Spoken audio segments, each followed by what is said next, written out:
നഹ്മദുഹു വനുസല്ലി അലാ റസൂലിഹിൽ കരീം അമ്മാ ബഅദ്. പരിശുദ്ധ റമളാനിന്റെ ഫൈനൽ റൗണ്ടിലാണ്, അവസാന നിമിഷത്തിലാണ് നാം ഓരോരുത്തരും നിലകൊള്ളുന്നത്. റമളാനിന്റെ ഒടുക്കവും നന്നാകണം. ഏതൊരു വസ്തുവിന്റെ തുടക്കവും ഒടുക്കവും നന്നാകണം.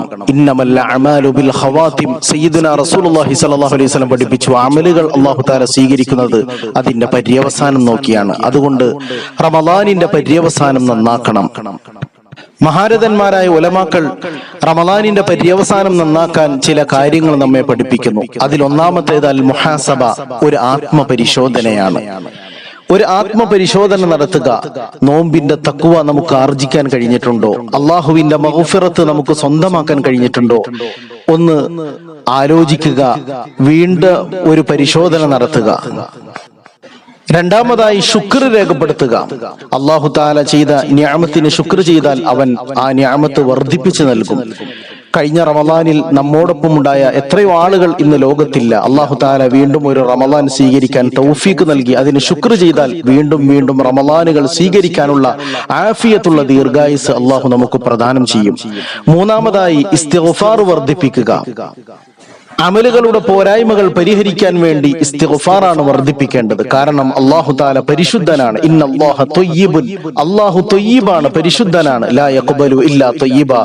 സംശുദ്ധമായതല്ലാതെ അല്ലാഹു തആല സ്വീകരിക്കുകയില്ല. അതുകൊണ്ട് നമ്മുടെ തറാവീഹ് നമസ്കാരങ്ങൾ, നോമ്പുകൾ, ഖിയാമുൽ ലൈൽ, നമ്മുടെ ഇഫ്താറുകൾ, ഇതൊക്കെ സംശുദ്ധമാകണം. അതിലെന്തെങ്കിലും ന്യൂനതകൾ സംഭവിച്ചിട്ടുണ്ട് എങ്കിൽ അത് പരിഹരിക്കാൻ വേണ്ടി ഇസ്തിഗ്ഫാറിലായി നമ്മൾ നിരന്തരമായി ഇസ്തിഗ്ഫാറുകൾ വർദ്ധിപ്പിക്കുക. നാലാമതായി കബൂലിയത്തിന് വേണ്ടി ദുആ ചെയ്യുക. ഏതൊരു അമലും പടച്ച റബ്ബ് സ്വീകരിച്ചാൽ മാത്രമേ അതുകൊണ്ട് പ്രയോജനമുള്ളൂ. ഖലീലുല്ലാഹി ഇബ്രാഹിം നബി അലൈഹി സ്വലാത്തു വസ്സലാം കഅബയുടെ നിർമ്മാണം പൂർത്തീകരിച്ചതിന് ശേഷം ചെയ്ത ദുആ, റബ്ബനാ തഖബ്ബൽ മിന്നാ ഇന്നക അൻതസ് സമീഉൽ അലീം. അല്ലാഹുവേ, ഞങ്ങളിൽ നിന്ന് ഈ സുഹൃതം നീ സ്വീകരിക്കണമേ അല്ലാഹ്. അതുകൊണ്ട് റമളാനിലെ അമലുകൾ സ്വീകരിക്കാൻ ആത്മാർത്ഥമായി കബൂലിയത്തിന് വേണ്ടി ദുആ ചെയ്യുക. അഞ്ചാമതായി അൽ അസ്മു അലൽ ഖൈർ, ഒരു പ്രതിജ്ഞ എടുക്കുക, ഒരു തീരുമാനമെടുക്കുക. ഇൻഷാ അല്ലാഹ് ഇനിയും ഒരു റമളാൻ നമ്മുടെ ജീവിതത്തിലേക്ക് കടന്നു വന്നാൽ ഇതിനേക്കാളും നല്ല രൂപത്തിൽ ഇബാദത്തുകൾ കൊണ്ട് ധന്യമാക്കും. അങ്ങനെ നിയ്യത്ത് വച്ചാൽ അടുത്ത റമളാൻ സ്വീകരിക്കാൻ ഈ ഭൂമിയിൽ നമ്മൾ ഇല്ല എങ്കിലും അല്ലാഹു തആല ഒരുപാട് റമളാനുകൾ സ്വീകരിച്ചതിന്റെ പ്രതിഫലം നമുക്ക് നൽകുന്നതാണ്. കാരണം റസൂലുള്ളാഹി സ്വല്ലല്ലാഹു അലൈഹി വസല്ലം പഠിപ്പിച്ച ഒരു ഹദീസുണ്ട്, ആരെങ്കിലും ഷഹീദാകാൻ വേണ്ടി നിഷ്കളങ്കമായി ദുആ ചെയ്താൽ അവൻ വിരിപ്പിൽ കിടന്ന് മരിച്ചാലും ഷഹീദിന്റെ ദർജയിലേക്ക് അല്ലാഹു അവനെ എത്തിക്കുന്നതാണ്. ആറാമതായി റമളാനിൽ ഇബാദത്തുകളിൽ ഉണ്ടായിരുന്ന നമ്മുടെ നിഷ്ഠയും ആശയും ആവേശവും ഒക്കെ റമളാനിന് ശേഷവും നിലനിർത്തുക. ഇസ്തിഖാമത്ത് അത് ഏറ്റവും പ്രധാനപ്പെട്ട ഒരു കാര്യമാണ്. ഏഴാമതായി നമ്മുടെ അമലുകൾ പൊളിഞ്ഞു പോകാതെ നാം സൂക്ഷിക്കുക.